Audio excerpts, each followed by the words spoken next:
नमस्कार दोस्तों, बहुत बहुत स्वागत है आपका अपने चैनल स्टडी 92 पर। मेरा नाम अमरीश कुमार। दोस्तों, आज मैं आप लोगों के सामने क्लास 10th के बायोलॉजी पाठ 2, ठीक है, पाठ 2 नियंत्रण एवं समन्वय का कुछ वस्तुनिष्ठ प्रश्न जो कि बहुत ही ज़्यादा इम्पोर्टेंट है। दोस्तों, वीवीआई इम्पोर्टेंट ऑब्जेक्टिव है, तो दोस्तों इस वीडियो को पूरे अंत तक देखिएगा। और अभी तक मेरे चैनल को सब्सक्राइब नहीं किया तो फटाफट इस चैनल को सब्सक्राइब भी जरूर करिएगा, ठीक है। तो चलिए दोस्तों, मैं शुरू करता हूं वीडियो को। तो दोस्तों, पहला प्रश्न आपके सामने है। तो दोस्तों, पहला प्रश्न तो यहाँ छूट गया है, लेकिन मैं आप लोगों को बता देता हूँ कि पहला प्रश्न क्या है। मनुष्य के शरीर में सबसे बड़ी ग्रंथि है।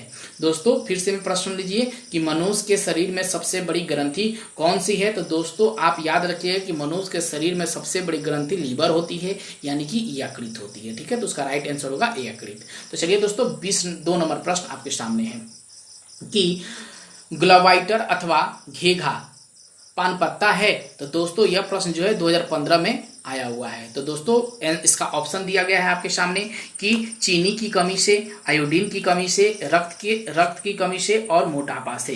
दोस्तों, यह प्रश्न है कि जैसे कि घेघा किसके कारण होता है। तो दोस्तों, इसका राइट आप आंसर दे सकते हैं कि घेघा आयोडीन की कमी से होता है, ठीक है। उसके बाद 3 नंबर प्रश्न आपके सामने है कि थायराइडिक्शन का स्राव कहाँ होता है। यानी थायराइड का नाम आप सुने हैं, तो उसको हम बोलते हैं जो हम लोग ग्रंथि जो होता है मुंह के नीचे में जस्ट ग्रंथि होता है, जिसको थायराइडिक्शन की स्राविक ग्रंथि जो होता है वह कहाँ होता है। तो दोस्तों, इसका ऑप्शन दिया है थायराइड में होता है, या यकृत में होता है, या वृक्क में होता है, या वृषक में होता है। यह दोस्तों 2014 में यह प्रश्न आया हुआ है, ठीक है। तो दोस्तों, इसका राइट आंसर क्या हो जाएगा 3 नंबर का। तो मेरा ये आंसर हो जाएगा थायराइड में, ठीक है। उसके बाद 4 नंबर प्रश्न है कि मानव में डायलिसिस थैली है। दोस्तों, डायलिसिस थैली कहाँ होती है, ये आप लोगों को मैं एक वीडियो में बताया था, जो मानव के ब्रिक के बारे में जो आप लोगों को पढ़ाया था। तो वहाँ पर लिखा हुआ था मानव में डायलिसिस की थैली कहाँ होती है। तो नेफ्रॉन में होती है, या न्यूरॉन में होती है, या माइक्रोकांडिया में होती है, या इनमें से कोई नहीं। तो दोस्तों, मैं आप लोगों को बताया था कि डायलिसिस की क्रिया कहाँ होती है। तो याद रखिएगा कि हमेशा नेफ्रॉन में होती है, यानी कि ब्रिक में होती है, ठीक है। उसके बाद 5 नंबर प्रश्न है कि भोजन का पाचन किस प्रकार की अभिक्रिया है। दोस्तों, ये 2014 में प्रश्न आया हुआ है, ठीक है।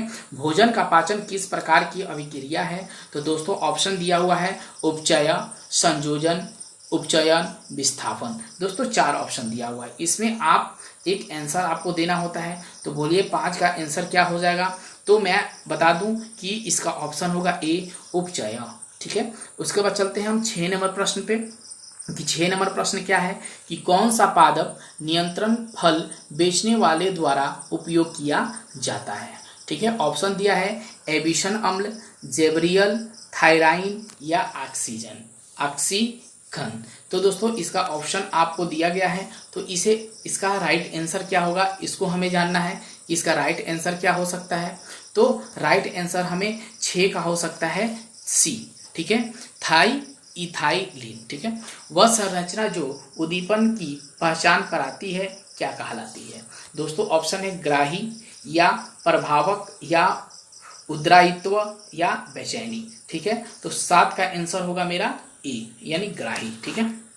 उसके बाद 8 नंबर प्रश्न है कि निम्नलिखित में कौन सी एक अंतस्रावी और बृहस्रावी ग्रंथि 2 प्रकार की होती है। दोस्तों, ऑप्शन दिया हुआ है अग्नाशय, थायराइड, पैराथायराइड, या पिट्यूटरी, ठीक है। इसका ऑप्शन दिया हुआ है। 8 का राइट आंसर हो जाएगा मेरा अग्नाशय, ठीक है। 9 नंबर प्रश्न है कि कौन सी अंतस्रावी ग्रंथि ब्रिक के दोनों ओर ऊपर स्थित होती है। ऑप्शन आपके सामने है कि गेनोडस, प्यूटरिली, अग्नाशय, एड्रिनल। तो दोस्तों, इसका राइट आंसर आपका क्या होगा। 9 का राइट आंसर होगा दोस्तों डी। क्या होगा ऑप्शन, तो डी हो जाएगा मेरा एड्रिनल, ठीक है।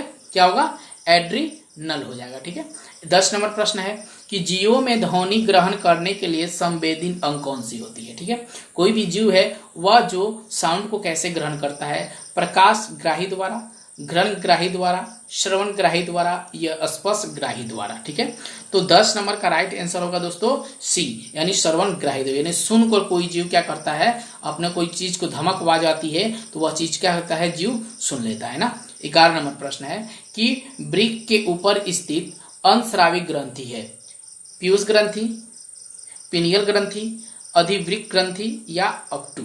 ऑप्शन दिया हुआ है, तो 11 का राइट आंसर होगा मेरा सी, अधिवृक्क ग्रंथि। ठीक है, उसके बाद दोस्तों 12 नंबर प्रश्न है कि एड्रीनल हार्मोन स्रावित होता है। यह 2018 में प्रश्न आया हुआ है। एथनामिल ग्रंथि द्वारा, पीयूष ग्रंथि से, हाइप्रोथेलियस ग्रंथि से, यानी अधिवृक्क ग्रंथि से। इसका ऑप्शन दिया हुआ है, तो इसका राइट आंसर मेरा क्या हो जाएगा, डी हो जाएगा, अधिवृक्क ग्रंथि से। ठीक है, अब चलते हैं हम 13 नंबर प्रश्न पे कि निम्न में कौन सा अंग संवेदी ग्राही नहीं है। ये 2019 में प्रश्न आया हुआ है। पहला ऑप्शन है कान, दूसरा ऑप्शन है आंख, तीसरा ऑप्शन है नाक और चौथा ऑप्शन है दिमाग। तो इसका राइट आंसर क्या होगा 13 का, तो 13 का राइट आंसर हो जाएगा मेरा डी, यानी कि दिमाग। ठीक है, उसके बाद 14 नंबर प्रश्न है कि मेरुरज्जु निकलता है। मेरुरज्जु निकलता है प्रमस्तिष्क से, अनुमस्तिष्क से, प्रांस से और मेडुला से। तो दोस्तों 14 का राइट आंसर क्या हो जाएगा मेरा डी, मेडुला से। इसके पहले ही वीडियो बनाया हुआ था कि मेरुरज्जु कहाँ से निकलता है, तो मेडुला से यह क्या होता है, मेरुरज्जु निकलता है। ठीक है, चलिए 15 नंबर प्रश्न आपके सामने है कि निम्न में से कौन गैसीय अवस्था में पाया जाता है। ठीक है, कौन सी गैसीय अवस्था में पाया जाता है, तो दोस्तों ऑप्शन दिया हुआ है जेवरिन, उसके बाद ऑक्सीजन, उसके बाद एथनाइल और एबिसिक अम्ल। तो दोस्तों इसका 15 का राइट आंसर क्या हो जाएगा, तो मेरा सी हो जाएगा, एथनाइलिन। ठीक है, उसके बाद चलते 16 नंबर प्रश्न है कि निम्नलिखित में से कौन सा पादप हार्मोन है। यह 2016-19 में प्रश्न आया हुआ है। ठीक है, तो याद रखिएगा पादप हार्मोन कौन सा है, तो इंसुलिन, थायराइडिक्शन, एड्रोजोन या साइटोकांडिया।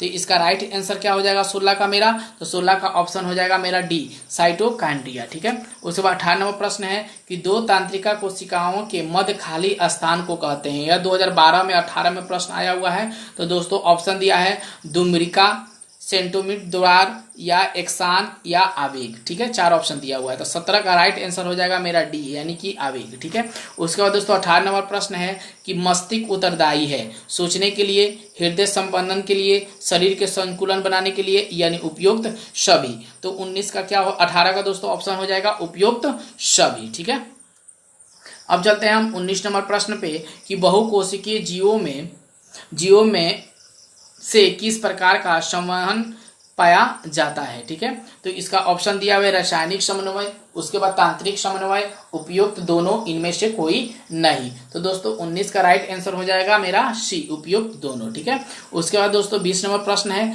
कि तंत्रिका कोशिकाएं कितने प्रकार की होती है। दोस्तों यह प्रश्न जो है बहुत ही ज्यादा इंपॉर्टेंट है, इसे याद जरूर कर लीजिए, तंत्रिका कोशिकाएं कितने प्रकार की होती है। तो दोस्तों 20 का राइट आंसर होगी तंत्रिका कोशिकाएं कितने प्रकार की होती है, तो 3 प्रकार की होती है। ठीक है, उसके बाद 21 नंबर प्रश्न है कि प्रतिवर्ती चाप कहाँ बनते हैं। तो प्रतिवर्ती चाप कहाँ बनता है, तो मेरुरज्जु में या मस्तिष्क में, पेशी ऊतक में, इनमें से कोई नहीं। तो दोस्तों 21 का राइट आंसर होगा मेरा ए, मेरुरज्जु में। ठीक है, उसके बाद चलते हैं 22 नंबर प्रश्न पर कि शरीर की प्रधान नियंत्रण ग्रंथि किसे कहा जाता है। ठीक है, तो दोस्तों जनन ग्रंथि को कहा जाता है, या पीयूष ग्रंथि को कहा जाता है, या थायराइड ग्रंथि को, या इनमें से कोई नहीं। तो दोस्तों 22 का राइट आंसर हो जाएगा मेरा बी, पीयूष ग्रंथि को कहते हैं। ठीक है, उसके बाद चलते हैं हम कि अंशस्रावी ग्रंथि होती है। अंशस्रावी ग्रंथि कहाँ होती है, तो यह बात जानते हैं कि नालिका वाहिना में होती है, यानी नालिका युक्त में होती है, या दोनों में होती है, इनमें से कोई नहीं। तो दोस्तों राइट आंसर 23 का हो जाएगा, नालिका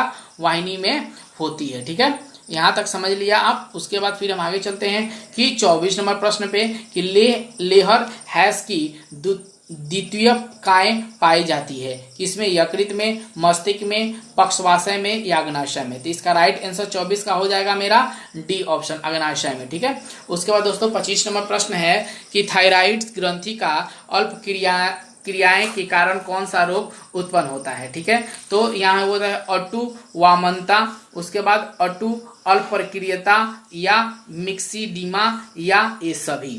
तो दोस्तों इसका 25 का राइट आंसर हो सकता है मेरा डी, ए सभी। ठीक है, 26 नंबर प्रश्न है कि अग्नाशय द्वारा निम्न में से कौन सा हार्मोन स्रावित होता है? तो दोस्तों यह प्रश्न है, ये भी इम्पोर्टेंट है।